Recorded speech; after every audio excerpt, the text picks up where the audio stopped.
Warning: the interview you're about to experience has already positively changed people's lives. If applied appropriately, it can change yours too.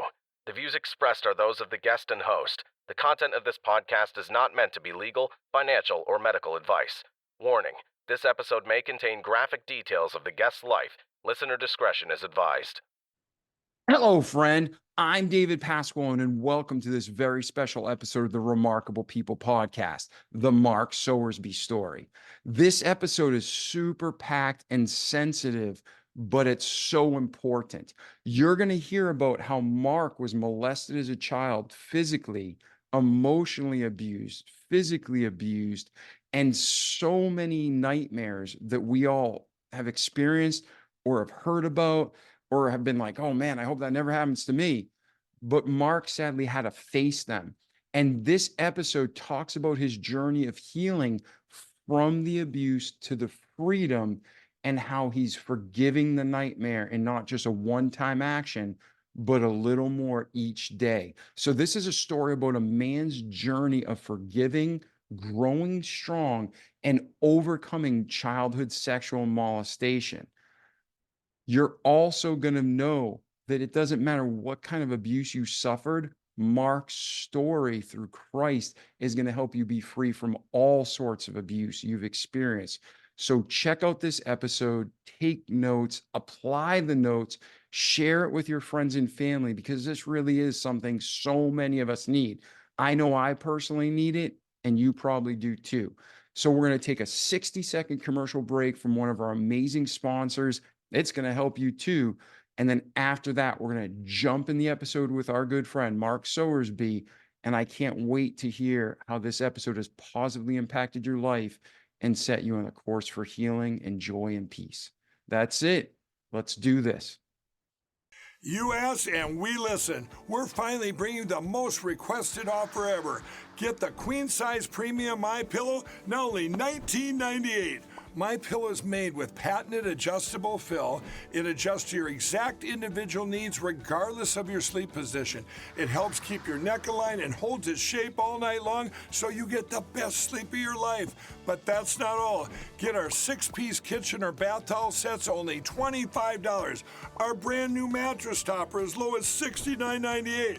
Get our famous MyPillow bed sheets for as low as $25, and so much more. So go to MyPillow.com or call the number on your screen. Use your promo code to get huge discounts on all MyPillow products, including the premium queen-size MyPillow, only $19.98. That's the lowest price ever.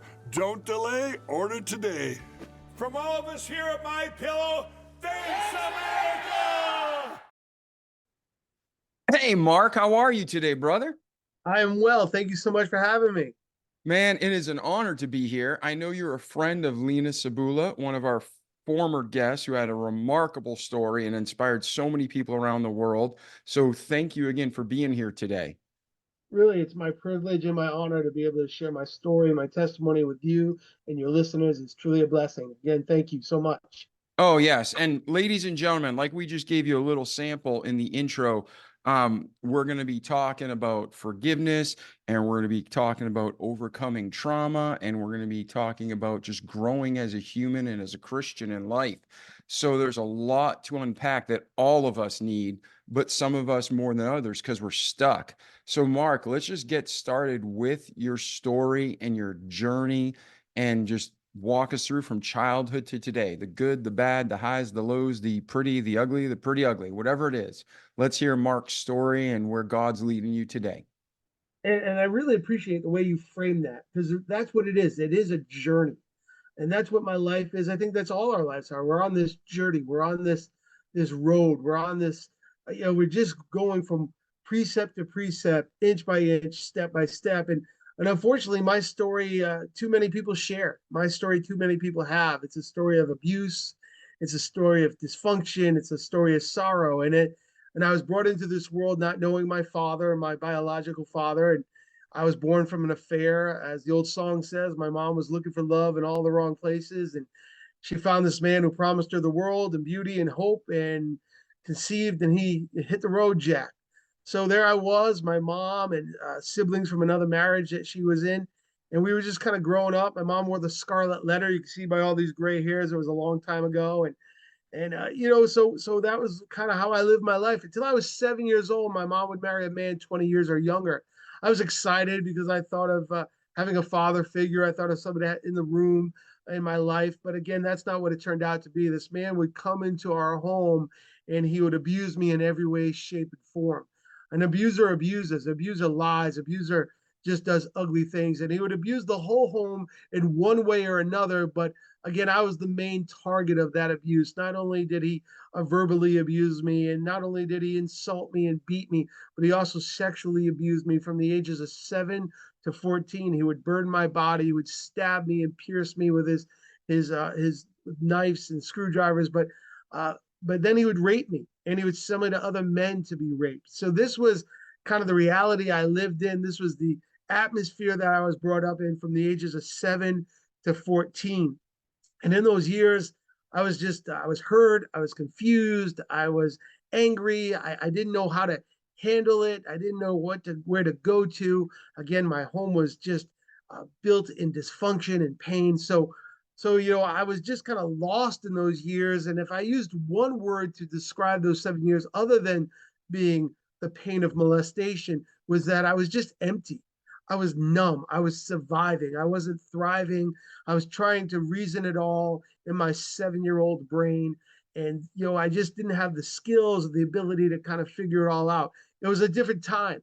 We're going back to the 70s, 1977 to 1984, where the awareness and the support and the advocacy of abuse wasn't the forefront. It is today, and I'm thankful for it. But back then, when those things happened, it was always in somebody else's neighborhood. It was always in somebody else's place. It never happened in your town or your home. And my mom kind of grew up in a community or in a time where people kept the dirty laundry at home. And they kind of prided themselves and never let anything outside the door. So that was my mom's culture. And again, I'm so thankful today that we have support. We have places to go and share. So I was kind of that generation where people didn't talk about it, people didn't see it. It was kind of pushed under the rug a lot. So 7 to 14, abused every day, beaten, stabbed, small bus because I'm dyslexic. So not only was I dealing with abuse at home, but being bullied at school because of learning disabilities. And that year, those 7 years, I was just alone, afraid, ashamed, didn't know what to do. And I just became numb. I was groomed by an abuser. I was brainwashed by the attacks. And then at 14 years old, the abuse ended because I got two great things happened. Not only did I get strong enough to fight my attacker off, it wasn't a Rocky Balboa moment, it wasn't a Mike Tyson moment, but I pushed my abuser off. And I think he realized at that time I was not going to be an easy victim. But that also, when I found somebody who believed in me, I went to an adult in our family who had the power and the strength and the love and the wisdom to be able to protect me. And when that adult, when that loved one of our family, when that adult person believed me, there's power in belief. And when they believed me, they began to protect me. And I wish I could tell you, well, that's the end of the story. After that, everything was perfect and fine, but it wasn't. The abuse ended, and I thank God for that. The abuse, I was never physically burned, beaten, raped ever again in my life after the age of 14. But really, that was only the beginning of my story that I call Forgiving the Nightmare. It was only the beginning of my story at 14. The abuse ended, but now I'm living with the lies and the fears. I'm still tethered in a way. I'm still tied to the words of my abuser that haunted me for decades and decades. Yeah, and going back, there were different times, and just growing up in the 70s to today, it's so different. I was just talking to someone yesterday in private life, not on a podcast, and they were talking about how they were molested as a child by someone in their family, and there was really nobody believed them. So did you ever approach your mom or anyone else and they just said shut up or rejected you? Did you never talk to them? Did they not believe you? Did they believe you but didn't know what to do? What was your situation there? Yeah, I think as a child, I did go to my mom. It was about halfway through the molestation. When you're when you're brainwashed, when you are groomed. I'll never forget the first night. Of course, only 7 years old. I can still remember the crackle of the threshold floor. I can still remember the weight of my abuser and the smell of his breath as he stole my innocence. I didn't really understand what was taking place, but as equally as hurtful as what he took in my flesh is what he lied to my spirit. He looked at me and he said, Mark, it's your fault. Mark, no one will believe you. Mark, you wanted this. Mark, you're too, and just the insults and the brainwashing of a child, stealing their values, stealing their dignity, stealing their innocence, coupled with the lies they put upon you, that you just kind of feel lost. So about 2 3 years into the abuse, I went to my mom. My mom was broken, and that does not excuse her neglect, it does not excuse what happened, that she neglected me by not protecting me. But years later, it helped me understand her plight. It didn't excuse it, but it would help me understand. My mom was kind of being abused in her own sense. She was being abused in her own pain, and she didn't have the skills or the ability to take care of me. But I didn't know that then. And I'll never forget when I went to her, she confronted my abuser with that. She confronted him, she called him into the room and she confronted him. And the next morning, I got the worst beating of my life. I lost two of my teeth and I was burnt by cigarettes that day. So I kind of learned quickly not to go until I got 14. And then this moment of me kind of fighting off my attacker. I don't know why it didn't happen at 8 or 9 or 10 or 11. I've asked myself a million times, but it happened at 14. Maybe I got bigger or stronger. And then finding that loved one in my family that I could go confess to and they would protect me. Those two things really were the things that stopped the abuse. But again, my mom, she was lost in her own dysfunction. She was lost in her own pain. Doesn't excuse her, but it helped me understand it later on. Not right off the bat, but later on, it helped me understand it. Yeah, and you have obviously a balanced and great perspective now, but it's hard to have It for is. anybody. Now, Sure. your mom, when she saw the beating, this guy just beat my son. That alone, was she terrified of him? Was she numb? Was she afraid to lose him? What did you ever have a conversation about that with your mom looking back? Well, Like, how could you stay if the guy knocked out two of my teeth and beat me?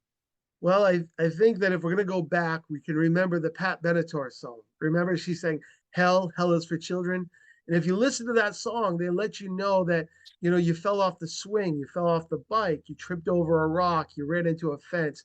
It was always an excuse. There was always a reason. A children gets bumped and bruised and fall. It was never thought of as an abuse. And if I kept quiet, because that's the way I was groomed and brainwashed, then the beatings were less. So you learn to hide it. You learn to lie. The language of an abuser is lying. That's their native tongue of lying. So they teach you that. They teach you that, well, it won't be that bad if you lie for me. It won't be as bad as it could be if you keep this secret. And again, as a child, you don't know that you can reach out. You don't know you can cry out. You're just surviving. You're not growing. You're not going forward. You're just getting through one day at a time. So again, today when we see those bruises, today when we see those bumps, of course, we obviously think to ourselves, hey, there could be more going on. But this was not what was taught or in the forefront of culture at those days. It was kind of like, no, that happens in bad places. That doesn't happen here. But it was happening here to many of us. Yeah, and what area did you grow up in? New England? Grew up in New England. Yep. Grew up in Yeah. New England. So yeah, it just didn't seem to be in our town, in our neighborhood, in our society. It was always overlooked. That happened somewhere else. Yeah, I grew up in Milford, Mass, and I love Massachusetts. I love the culture because so many people, my family came over from Italy and my best friends came over from Portugal, and we were all first generation. Sure. But there was that, hey, your family's your family, and what happens behind closed doors happens behind closed doors. And there were some lines, like again, sexual abuse, stuff like that. But we never called the police for any kind of physical abuse or anything. We were told just to mind our own business, pray for them. If in the next day they're beat, help them. Sure. But the thing is, if parents beat their kids when we got beat, it was just like, That's part of life. So I can understand that, even though today, looking back as adults, it's wrong. Sure. I It's can wrong. understand how you grew up, but I guess I'm still going back to, you Yeah. tell your mom, she confronts him, he comes back and beats you senseless. She didn't have any reaction towards you to say, Mark, let's go, or what happened? Like, there was no discussion. No, no, it was. I think she was comfortably numb with it. I think that she was so Gotcha. broken in her own self. She didn't have the abilities or the skills to be able to defend me. She was just kind of lost in her own pain. She was lost in her own ignorance. She was lost in her own fear, and so I was a victim of that as much as the abuse. And that's a part of the story of forgiveness. You have to kind of wrestle with those things and wrestle with whys and hows and ifs and whats. Yeah, and let's go, because so now you're 14 years old. You kind of stop the sexual abuse, but between then and today, bring us through your story. And for our listeners who have suffered or are suffering the same horrible, horrible torture, well, let's get into the specifics of how you healed, so our listeners can at least have a starting point so they Sure. can too. Because most people statistically who have this happen don't get the help they need, and their life turns into a train wreck of self-abuse, drug use, more molestation. Even though they hated being molested, they molest others. So you're definitely, thankfully, the anomaly.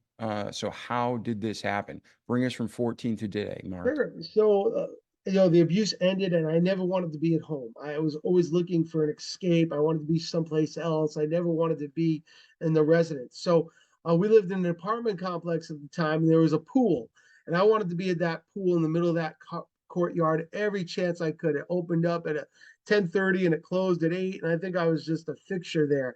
And eventually, I was about 15 at the time, and the lifeguard, she was about 17, and she invited me to go someplace with her. And to be honest with you, the 15-year-old boy in me would have went anywhere she invited me to go.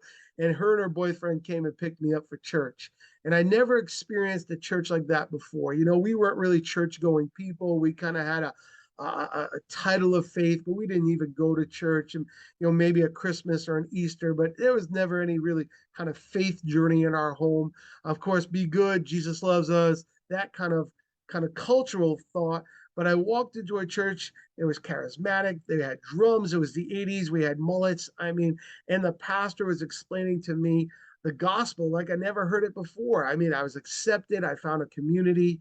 And of course, it was just like nothing I ever experienced. And I walked into there, and that was on a Wednesday night. And that following Saturday, so when I went to church the first time on a Wednesday night, and that Saturday, a bunch of cars were beeping their horn in front of our apartment window. I was on the third floor, and I looked out my window, and it seemed to be 100 cars. It wasn't. It was probably only 3 or 4, but in my head, it was 100. And they were inviting me to go climb. And as you know, you're from New England. There's a mountain that I think is a rite of passage that we all climb, Mount Monadnock in Mount New Hampshire. Monadnock, yeah. You know it, right? So Yeah, they I were actually going, climbed that once and my knee blew out and I had to walk down with a blown knee. oh man, that's a tough walk. That's a tough walk with a tough knee. It's With a not like the blown knee. Continental Divide, but still, but yeah, everybody, we love Mount Monadnock. That's right. It's like, so here our youth group at the time, they're going, I was, like I said, about 15 years old. They invite me. I don't have clothes. I don't have the right clothes. I don't have the right shoes. I don't have money. I don't have lunch. They don't care. They just pick me up. And for the first time, I felt valuable and I felt accepted. And they've brought me on this trip. And I'll never forget, on the way home, a young man he was cool because he had a car, I didn't. And he asked me if I wanted to make Jesus Christ my Lord and Savior. And I probably didn't even understand the depth or the value of that prayer. I just wanted what they had. I felt I felt clean. I felt hope. I felt grace, and I felt love. Maybe I couldn't title it then, but I felt something new. And I followed that man in that prayer, that young guy who was all about 18 years old, and I was all about 15. And I said the sinner's prayer: Lord, come into my life, forgive me for my sins, be my Lord and Savior. And even though I didn't understand it all, God did. And that began the journey to begin to forgive. Now, again, I wish I could say, okay, here I was. I wasn't abused anymore. And I went and I said a prayer and everything was good. No, it was just the beginning of the journey. But now Christ is my savior. Yeah, and it really does change things. For those of you who've experienced what Mark's talking about, even the demons believe there's a God, but they don't trust him, and they chose to trust Satan. So that's the difference when you trust Christ as your savior. And when people use the term save, they've said, God, I know I can't do it. I put all my faith and hope in you. And then God saves you. And at that point, when Mark's talking about the Holy Ghost comes and lives in you, Amen. and you have this peace and this love and this joy, and it can still be quelled by our sins or circumstances, but it's always in you forever. You're sealed with the Holy Spirit of promise. Amen. And when you have that, even when you're going through, and Mark, you talk about this, Sure. but even when you're going through the worst possible imaginable circumstances, it doesn't make all your problems go away. It doesn't make it fun, but you got this peace and you have this joy that you're like, okay, life's only 80 years on average. After that, I'm golden for eternity. I mean, how would you explain it, Mark? No, I think you articulated very well. At that moment, I gave my heart, I gave my trust. I found something bigger, greater, better than what I've ever experienced before. And I came to know that's the love of Jesus Christ. And by faith, I accepted it. And I know God will never leave me nor forsake me, even when I stumble. As a pastor today, you'll hear me say often in my pulpit, we don't live perfect lives, we live forgiven lives. And by the grace of God, we have that, even when we feel far away, even when we stumble. So there I was at 15 and I had this newfound faith and I didn't want to be at home, so I started to be a fixture at the church. I was there every time the church door was open. For me, and I know this is not everybody's story, but for me the church truly became a sanctuary. But I don't just mean sanctuary in a holy way. I mean sanctuary in a safe place. I was there every time the church door was open because I didn't want to be in that dysfunction. I didn't want to be in that home. I think I went to the senior prayer meeting. I think I went to the MOPS meeting, Mothers of Preschool. I mean, I went to everything the church was offering just for an escape from the home.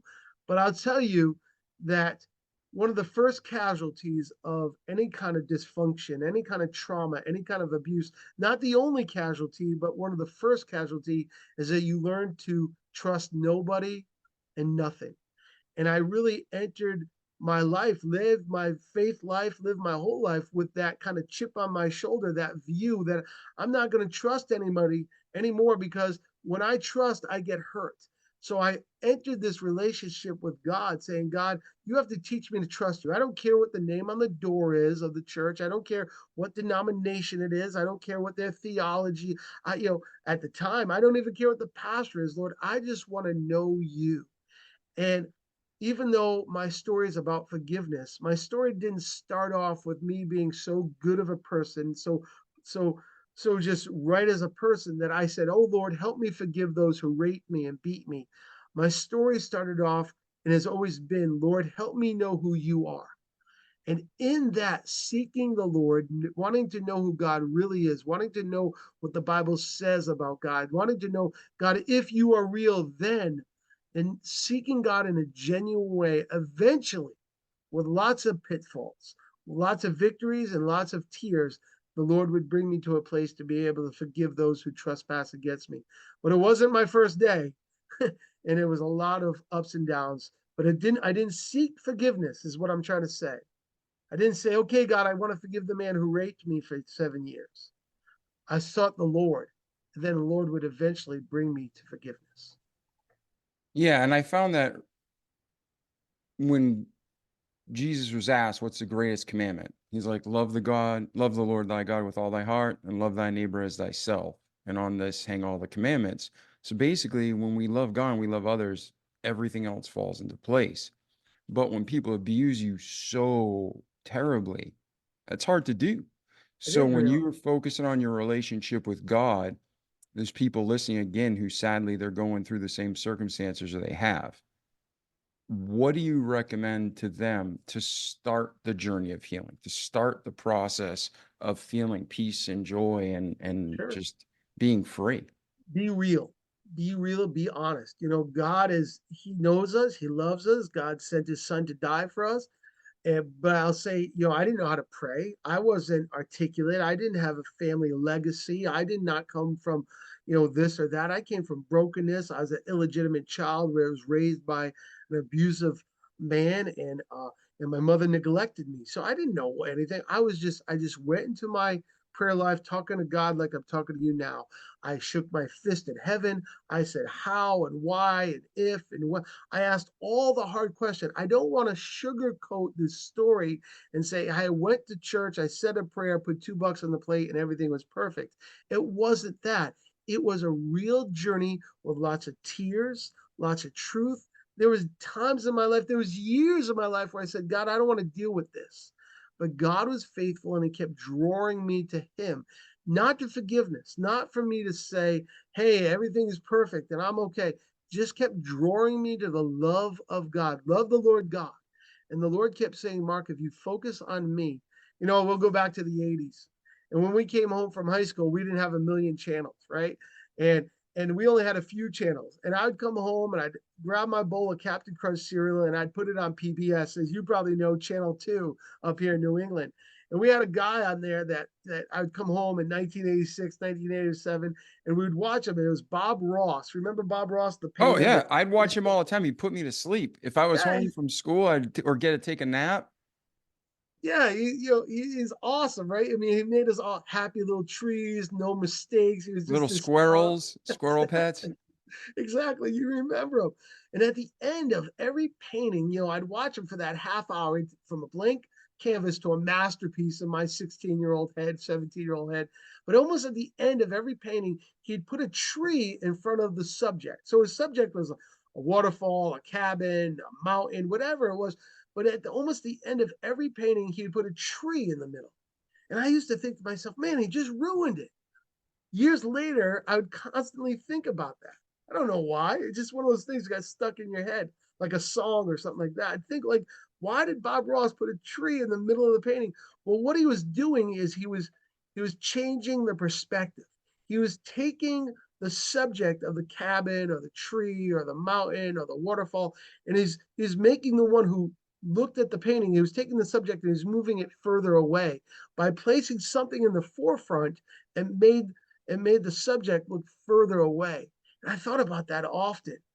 And the Lord spoke to my heart, not in outwardly, but in my prayer closet. The Lord would say, Mark, if you put the cross in front of the hurt, if you put the cross in front of the pain, if you put faith, if you put me, if you put my love in front of that hurt of the abuse, it will be moving further. View it through the cross. It doesn't mean it was right. It doesn't mean it was good. It doesn't mean it was easy, but view your pain and your hurt first through the cross of Jesus. It changes your perspective.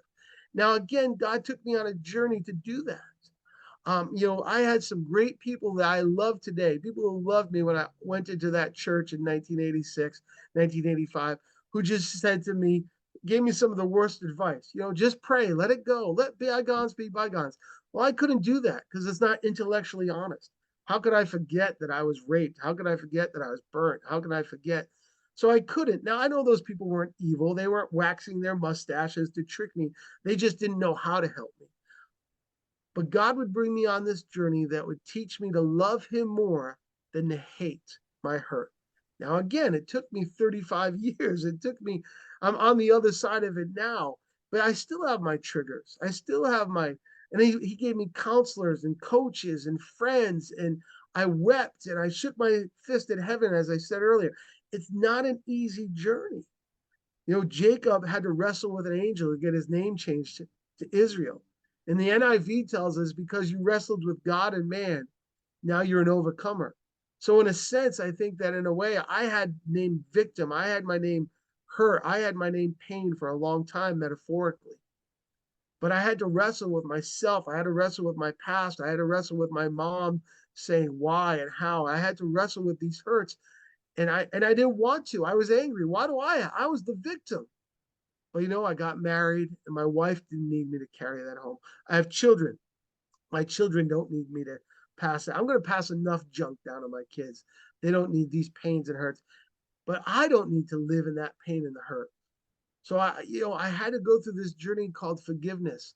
And I wish I could articulate it in a systematic way. I was talking with a friend of mine and he said, Mark, I wish there was an ABC or Roman numeral 1, 2, 3, or to be able to say, this is what forgiveness is. I would say there are about 7 points that everybody who deals with forgiveness goes through, but they all go through it in different ways. My 1 might be somebody else's 2, and their 2 might be their 4. So it's not this easy, it's an ugly journey that you have to get through. But I'll tell you, on the other end, you're not releasing the person. Unforgiveness was killing me. But I was tethered to my abuser with his lies far longer than his touch. But it was killing me and it was poisoning everything I did. I think one of the first things I had to realize is what forgiveness was and what it wasn't. Forgiveness is not saying it's okay. Let me say that again. I can forgive and still seek justice. I can forgive and still disapprove. I can forgive and still say what happened was wrong and evil and illegal. My forgiveness is not an approval. My forgiveness is not an acceptance. My forgiveness is not a denial of the evil, what happened. I can forgive and still call the cops, is what I'm saying. The second thing I had to realize is that forgiveness is not a one-time event. It wasn't like, hey, I forgave one time and it's all done. I've had to forgive constant. I've had to forgive, all the time. I remember when I first became a father and the pain of realizing the rejection that I received. I didn't really know that pain until I became a father and realized how much I was rejected, how much I was shunned, how much no one stood up for me. And it was like a wave that came over me. And I had to learn to forgive that all over again. And I also had to learn that forgiveness it does not mean that I have to hang out with those who wounded me. I don't have to say, hey, let's do Christmas morning or let's have things. I can have my boundaries. So I think when I realized those things and saying, God, vengeance is not mine, it's yours. So what does forgiveness look like to Mark? It's me giving my hurt to God, me giving my abuser to God, me giving the circumstances to God and saying, God, vengeance is yours. You're a righteous God that will judge us all righteously. But Lord, I'm letting it go, not because I'm good, but because you're bigger. And Lord, the freedom I'm getting, because I was still being abused. Again, it wasn't physically, it was emotionally, it was spiritually. But I didn't want to carry that pain anymore. I didn't want to carry that hurt. So I had to let it free. And by giving it to God, I know I've given it to a God who will be righteous and perfect. But now I don't wake up with my first thought and it being the hurt. It was like the unforgiveness was like this ugly suit that I was putting on every day. It's like I'd take my first breath before I got out of bed, and this anxiety of pain would fall over me. And I'd carry it everywhere I went, trying to mask it with whatever self medication I could find. Mine was mostly donuts, cheesecakes, but I know that people self medicate in many ways. But as I began to forgive, I began to say, God, I'm not just forgiving because I'm a good person. I'm forgiving because I'm being set free. I hope that makes sense. I hope I'm being clear to you and your listeners today. Yeah, 100%. I know a lot of times in my own life and in other people I've spoke with's life, it's like, well, how do you forgive? How do you forgive? Like everybody can say, oh, forgive, forgive, forgive. And 90% of those people have never been through a hard day in their life compared to what like you've been through, right? So I like how you talked about it's not just a one-time event. Like sometimes you really do forgive, but then something happens or just pain creeps back in, the memories, and then you got to forgive again. So talk about how do you actually bring that to God and let it go? And then if it comes back, how you let it go again. Let's really dig into that because Sure. that's not Yeah. easy. No, it's that perspective change.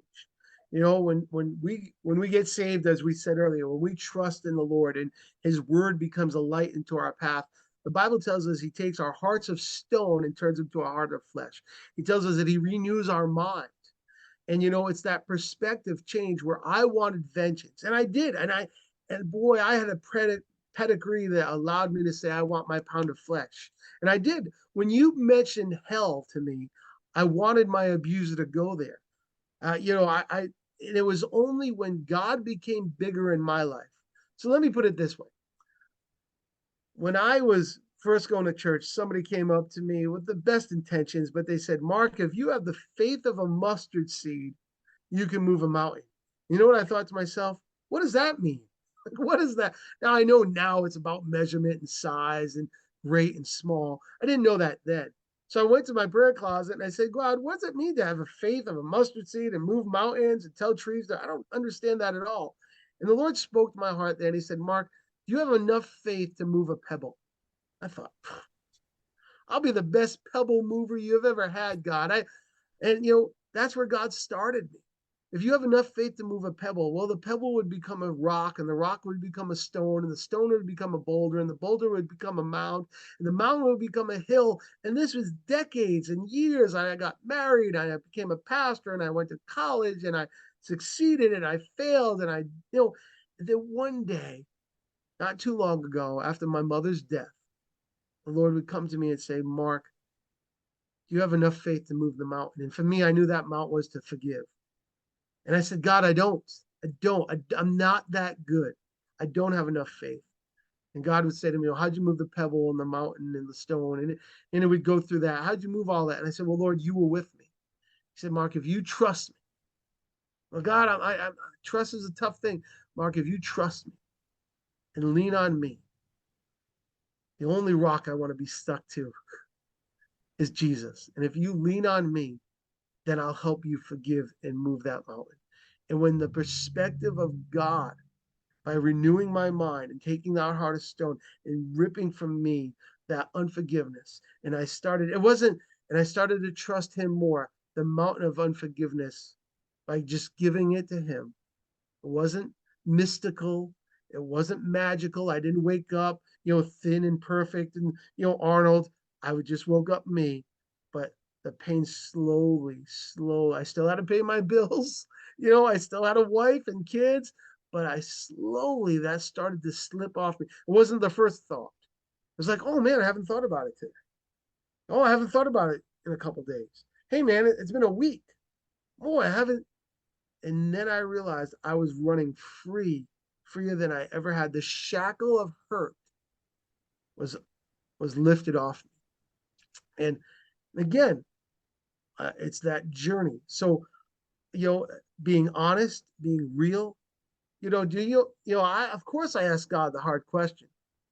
You don't go through a trauma and not say why. Sometimes the church, they just say, it's okay. God has a plan. And that may be true theologically, but it doesn't feel good when you're hearing it. So I asked God the hard question. Why, God? Why was I molested? Why was I burnt? Why didn't you stop it? And of course I ask, I think anybody that's gone through a trauma of addiction or death or whatever, we say, God, why? And I answer it this way. God gave me a perfect answer for me. Now, my answer that God satisfied me with may not satisfy anybody else. Other people might find holes in my answer. Other people might say, yeah, but when I went to God, God gave me an answer that was enough grace, enough mercy that satisfied me. And that's all I needed. And I remember going to God and saying, God, why? And all God said to me, and this was my answer, was, I've known you from your mother's womb, and I called you to preach the gospel, to tell people I love them.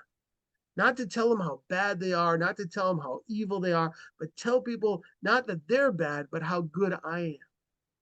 But I've called you since your mother's womb. Your father left, but I was there. But the enemy knew that. Satan knew that. And he's tried to sift you and attack you and steal from you, me, your whole life. But Mark, I've never left you, and I've always been with you. Again, I understand mentally and intellectually how people can say, well, that's not a good answer. For me, it was a perfect answer. And I believe if you go to God and say why, God will give you your perfect answer. Yeah, I couldn't agree more. And there's a difference between asking God a question and questioning God. Like, if you're Amen. like, God, why did this happen? That's a normal, reasonable question. But if you're like, why are you doing this to me, like a spoiled brat? that's where you deserve to be slapped in the face, right? But it's a different perspective. It's a different attitude. And when you come to God with a true, honest attitude and heart, he's going to answer you openly and honestly. That's right. It's when we're questioning him, like, because we think, somebody does something crazy and then like, well, why did I get a consequence? Well, dummy, you just did this. That's deserved. You're lucky you didn't get it sooner. So God can forgive and God can pardon and God can do all these things, but don't expect to go to a club and yell at people and not get punched in the face, right? It's shouldn't have Exactly. been there in the first place, and you Consequences. shouldn't have talked trash. That's right. That's right. Yeah. So, all Yeah. right. Well, I just want to let you know that, again, I can't explain enough. I'm a person of faith. I'm a pastor. I do weddings and funerals. I do baptisms and communion. We have the potlucks. I'm a charismatic preacher in New England, so you know what that's like. It's we don't have big mega churches, but I tell people, be real, be honest, and be genuine. And one of the worst lies is that we believe those who have been through trauma, oftentimes, that we're the only one. We're the only one that's gone, we're the only guy that's been molested by a man. And if we tell anybody, they'll make fun of us. They'll think why we're a wimp. And, they'll think, we're the only one that's gone through that pain and that trauma. So we isolate ourselves in it. We put up a mask and we want the whole world to see us in a light, but that pain spills out. I tell people anger always breaks something. Even when Jesus was righteously angered, he still broke a table. Anger always breaks something. And oftentimes when we are hurt and we have anger, we break ourselves and we break the people we love. Don't stay isolated. There are people out there. There are a lot of fools out there, but there are a lot of good people out there who have walked the same roads that you've walked. There's men and women and places and groups that say, you know what? I've been where you've been and I want to come beside you. You're not a wimp. You're not bad, but you're dealing with this trauma that we're trying to mask. And the worst lie is to keep it inside. When I was public, when I was honest, when I was genuine, listen, I was the one. The Bible says that he left the 99 to go get the one. He left the 99 more than once to go get me because I didn't want to deal with it. I was comfortably in my own theology. I played wrestling matches. When it came to forgiveness, I would say, God, well, you don't really mean to forgive that. You mean forgive the guy who cut me off on 95 or the guy who got mad at me. And you mean that, but you don't mean forgive that. And I played gymnastics, even in Bible college, I played gymnastics. But when God became bigger, his love became greater, his words became sweeter. It didn't mean that I became a billionaire and I fly around in jet planes. It means I got life and life more abundant. And the life I have is that I have a wife that loves me. I have children that are growing up. Look at look, I said my gray hairs earlier. I got a son who got his driver's license and just graduated high school. I got a daughter who's in driver's ed right now. I got two more behind them. So, we live a real life. But that's what it means for me to have life more abundant. And I didn't do it alone. Faith, counselors, coaches, pastors, friends. We wrote the book, Forgiving the Nightmare, and I just really honest about my journey. In my book, I put about 7 what I call trail markers that I put on there that I go, here's are the things that I kind of check myself against. How's my prayer life? How's my Bible reading? Do I got people in my life that can read my mail? Am I putting the victim mentality on? Because it likes to come on and it's comfortable, But am I living a life that I'm being honest and I'm being genuine and I'm not living a broken life? I'm living a whole life in the forgiveness that I've confessed through Jesus Christ, who I love. And let's do this. I agree completely because it's biblical truth what you're saying. But you talked about perspective. You gave that beautiful Bob Ross illustration. You've mentioned several times about how your journey, and you just mentioned in these 7 like kind of check reflection. When we start getting off and we really get things back in perspective, everything falls back into place. So, how do you recommend people are listening all over the world, men, women, old, young, abused, and abusers.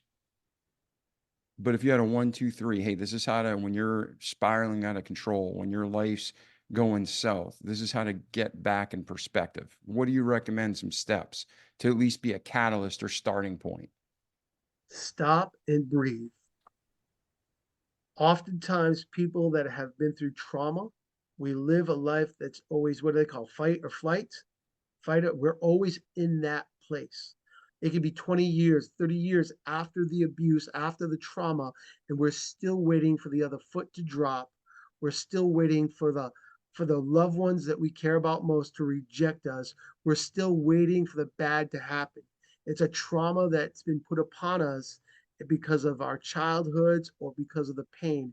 And sometimes we are just responding quicker than we're thinking. And I've been there.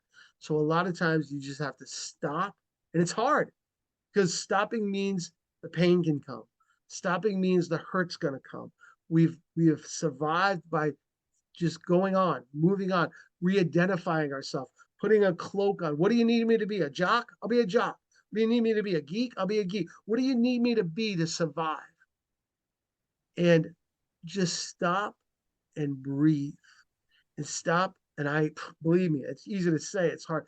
Stop listening to the lies of the past. And when God is in us, the scriptures come alive.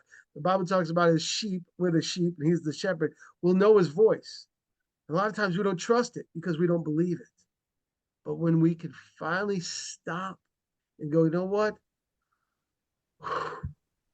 I'm okay. I just want to stop. And really, the people we love the most, our spouses, our children, they usually come by and tell us the biggest truth. Knock it off. Calm down.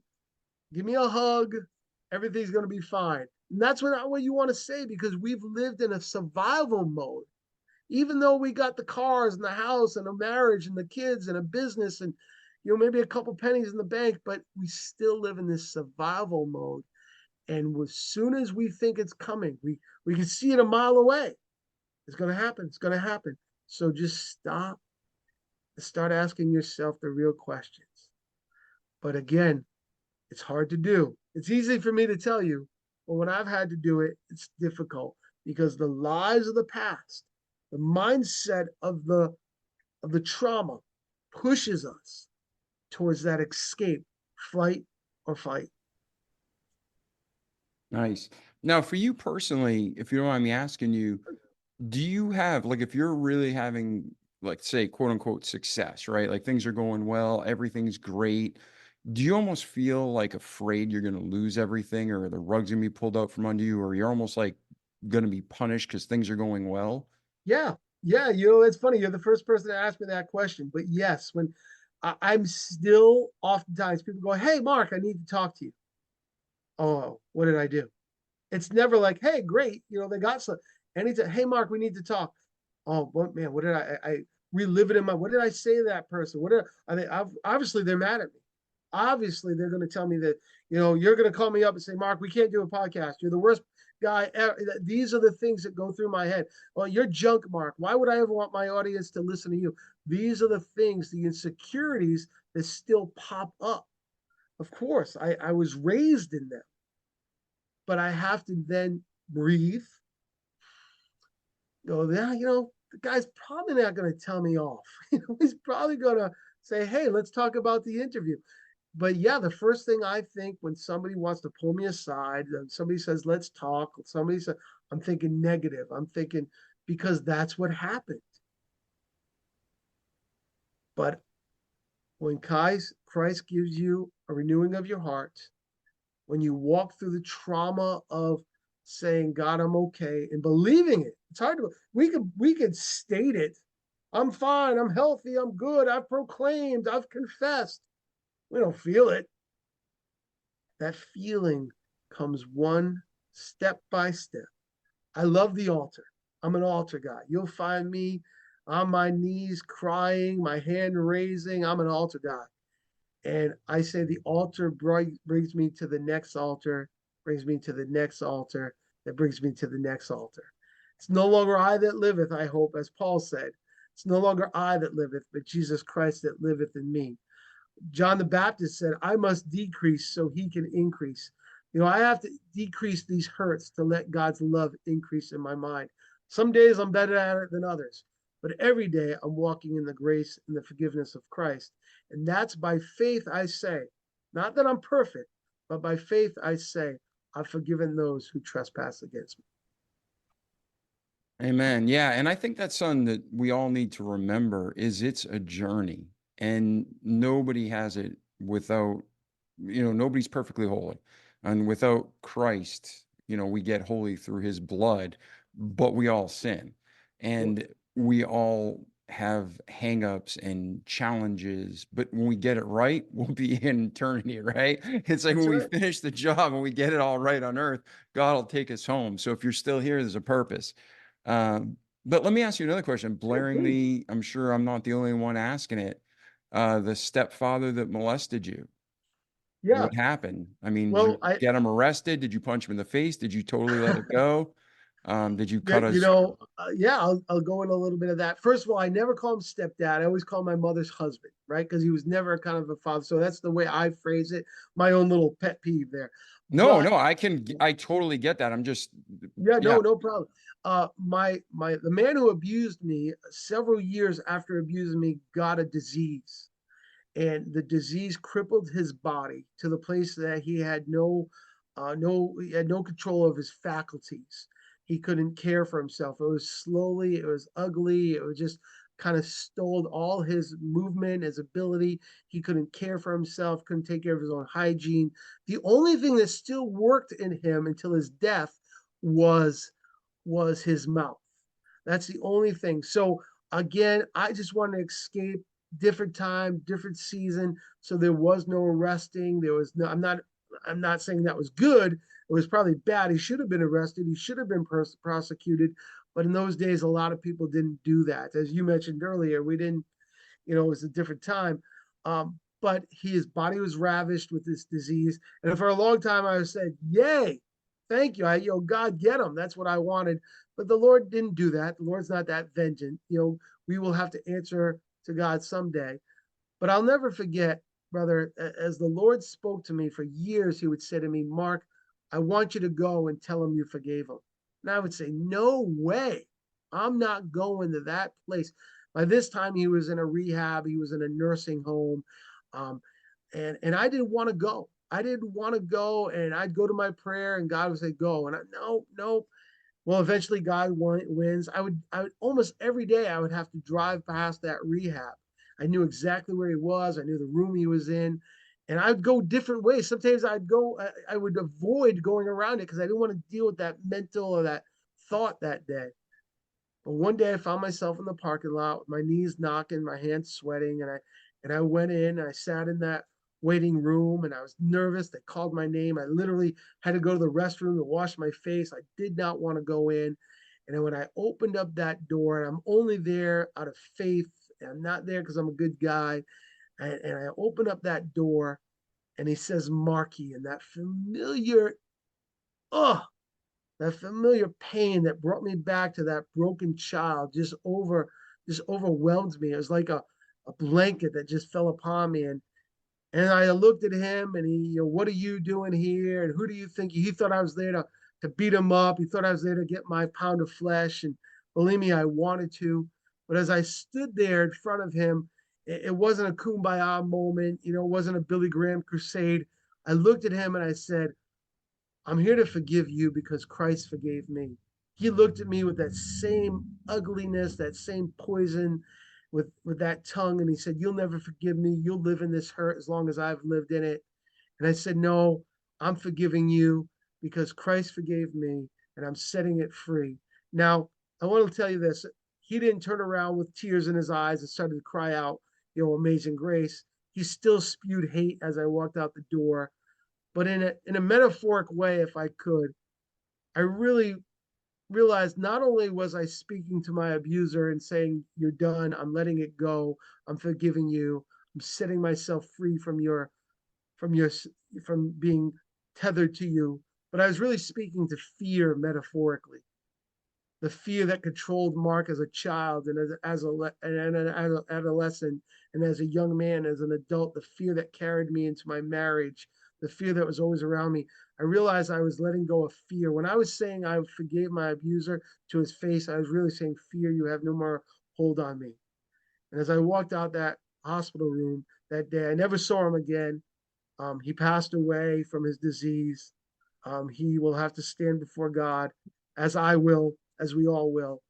Um, but yeah, that was the last time I saw him. And the last thing I said to him was, I forgave you because Christ forgave me.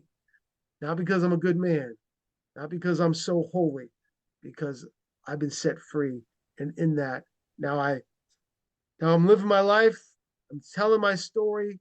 I want to see if God could pull this broken, messed up kid from Massachusetts. I didn't grow up too far from you. I grew up in the Attleboroughs, not far from Foxborough. North Attleboro. Yeah, I grew up in Milford, Mass. Yeah, I did not grow up too far from you. If God could pull this broken kid out of the miry clay and give me a hope and give me a purpose, that's all I want to share. All I want to share with people, if God can help me take one deep breath every day, take a step forward, and just be a better me, love my neighbor, be the best husband and father I could be. That's the reason I want to share my story. And again, it's the journey. That's why I call my book not just forgive the nightmare. I call it forgiving, because it's a process. Forgiving the nightmare. I'm doing it every day. Yeah, and I'm so glad you approached it this way, because so many people, I believe in God and you believe in God. And I believe the church, the real church, is God's body and it's beautiful Right. and without flaw. But on earth is just like Revelation talks about, there's a lot of fake crap, empty churches, corrupt churches in Right. man's eyes. And there's so many people, from the congregation to the pulpit to the janitor, everything in between, where they're not preaching the whole gospel. They're not even preaching reasonable things. That's right. And That's right. something you said right at the beginning, you said the language of an abuser is lying. Yes. And then you said this dirtbag, and I'm sorry, I probably need to get right, but you said this scumbag on his basically deathbed is still telling you, you're never going to forgive me. You're not going to let this go. That's a lie from Satan. And ladies and gentlemen, whether it's Mark's life, my life, your life, you got to remember Satan is a liar. That's right. Satan's a deceiver. Satan's the author of confusion. And here he has a stronghold. There's probably demons in the man or the woman that hurt you, the man or woman that hurt me, the man that hurt Mark. Probably legit demons. They didn't just go away when Jesus walked the earth. A third of the demons fell with Satan, and most of them are still walking the earth, except the worst ones, they're chained till the end. But what you have to remember, and I need to remember, and Mark needs to remember with that perspective switch when things get bad, is this scumbag tried to leave Mark. Not only did he hurt him, not only did he torture him through life with years of pain, but he tried in his legacy was to leave the lie, the seed that you'll never forgive me. That's a lie from Satan. So when you are working with somebody who's an abuser, misery loves company. And Mark said it, but I wanted to make sure you hammer this home in your memory and you realize that they're going to try to torment you for the rest of your life. Once we get to eternity with Christ, all truth is out. It's going to be great. Amen. But for this life, they're trying to torment you back then, today, and for your tomorrows. So don't believe the lies. You can forgive. You can be forgiven. You can forgive others. And even when the morons who have, whether they have good intentions or selfish intentions, the road to hell is paved with good intentions, right? So if you have somebody in the church telling you, oh, just let it go, God's grace. No, there's a realistic aspect of humanity that we have to deal with it, like Mark said, and it's forgiving. It's ongoing. It's a journey. So I just want to make sure that when he said the language or abuser is liar, the closest trait in all humanity to Satan is lying. And that's been since the beginning. So make sure you're not listening to what they're saying, because it's probably a lie. I don't want to say this part, but there's jokes about prisoners. There's jokes about people you've dealt with. And it says if their lips are moving, they're lying. Hmm. And if somebody, How do you know? How do you know an attorney's lying? His lips are moving, right? There's these jokes. How do you know a convict's lying? His lips are moving. But sadly, there's a lot of reality to those statements. So, Mark, thank you for sharing all this. And again, I want to make sure I didn't go off base, but do you have anything to add, change, correct me? No, you were dead on, brother. There's a lot of empty pulpits, a lot of pulpits that have replaced the preacher for a clown to entertain them, and they're preaching not the full gospel. They're leaving people broken because they're reaching out to a God, they're reaching out to a faith that they've been taught that they can demand and control, and they're not learning the full gospel, and they're leaving up brokenness, and they've already been deceived once. Those that have dealt with trauma. And I think you're right when we say, listen, it's not an easy journey. This gift of forgiveness is not an easy. Look what Christ had to die for forgiveness. He had to shed blood for forgiveness. Is not an easy journey. We receive the forgiveness of Christ because of the sacrifice he gave, and then the journey that he calls us to walk through. I want it to be simple. I want it to be ABC 1, 2, 3 hocus pocus, but it wasn't. I was agonizing. But at the end of the day, when Christ became bigger, when the perspective became the cross, when the words of God became louder than the hate, when I heard truth trump the lie, I began to let it go. And it had to come from my white knuckles that held on to this childlike protection that I built at 7 years old. And I had to let it go and let God be the hedge of protection around me. It was scary, but it was good. And today I know that we're not weak. I'm not weak, and we're not alone. Again, you said the enemy, he's a liar. And the Bible talks about the enemy being like a lion that comes, kills, steal, and destroy. And remember, the lion never attacks the herd, right? The lion never attacks the pack. It always attacks the stragglers, the weak ones, the ones not. If the pack is running together, then the lion will not come and destroy, will not attack the center of the herd. It's too dangerous. But if those of us that have been wounded linger, if we hold back, if we don't run with the pack, and I think the pack in a sense is the body of Christ, as you meant the true church. If we run with the pack, the enemy doesn't want to come into that because he knows the pack will pray and stand on the word of God and walk by faith. But if we let those hurts and those lies consume us, then we become the stragglers, easily to be destroyed. And we usually destroy ourselves. And God did not love you. God loves you, and he did not die for you so you could live a life of hurt. He died for you so you could live a life of hope. And that's all I want to share today, is that the journey's hard. I talk about it again in my book, Forgiving the Nightmare, and I talk about the journey. I talk about the honesty. But again, it's a little bit about abuse and a whole lot about forgiveness. And that's why no matter what we've been through, no matter if it's been child abuse or neglect or anything else in between, we all have a nightmare that wants to hold us back, hold us down, and keep us trapped. But today I want you to know that God can set us free. We talk about it in Forgiving the Nightmare. Amen. Thank you so much. So, Mark, to wrap up the episode, between your birth and today, is there anything we missed you want to talk about? And if not, where is Mark today? Where are you heading next? And how can we help you get there on your journey? Well, real life, nothing, I got a real family, real marriage, all those things. I'm not perfect, far from it. My foot fits my mouth perfectly in it. But where I am today, God's opening some doors. I'm coming out with my next book. The first one's Forgiving the Nightmare. Hopefully by the end of the year, we're going to have book 2 out. It's a devotional. I'm wearing more of the pastor hat in that. And it's going to be called Letters to the Weary. It's going to be a devotional book. We also have a short film coming out where that story that I told you about me going to my abuser, we put on film. It's going to be called Forgiving the Nightmare. We're going to be putting it in film festivals this summer and spring. So hopefully get some attention that way. Also, I'm on a TV program. Every week I'm on TCT, Ask the Pastor. So I'm just being, I'm not talking about my testimony. I'm just answering questions people ask pastors. So every Tuesday on TCT, I'm on Ask the Pastor. And of course, I'm able to pastor my church in Dudley, Massachusetts. I'm in Dudley at Calvary Community Church. And again, we're there preaching every Sunday, and God opens up doors for us. So if people want to partner with us or know more about us, you can go to our website at forgivingthenightmare.com. You can find me on all the social medias, Facebook and Instagram and X, wherever my kids tell me to go. That's what I do.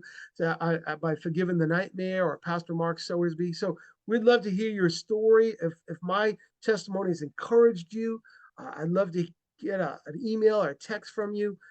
Mark at Forgiving the Nightmare, Mark at forgivingthenightmare.com. You can get me there. So again, just a blessing and an honor to be here today to talk about the genuality of walking through forgiveness, through trauma, and holding on to Christ.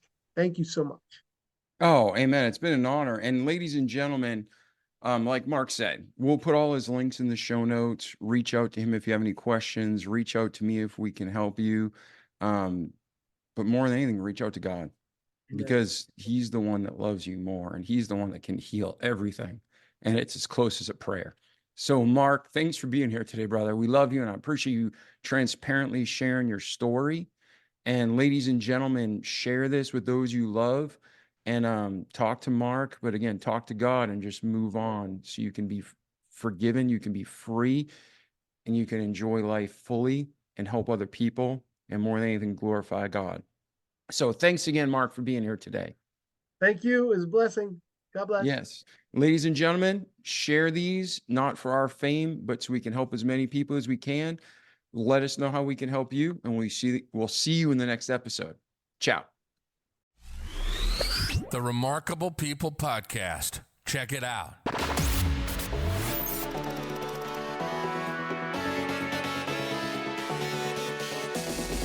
The Remarkable People Podcast.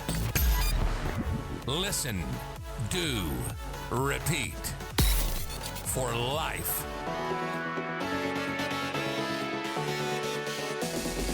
The Remarkable People Podcast.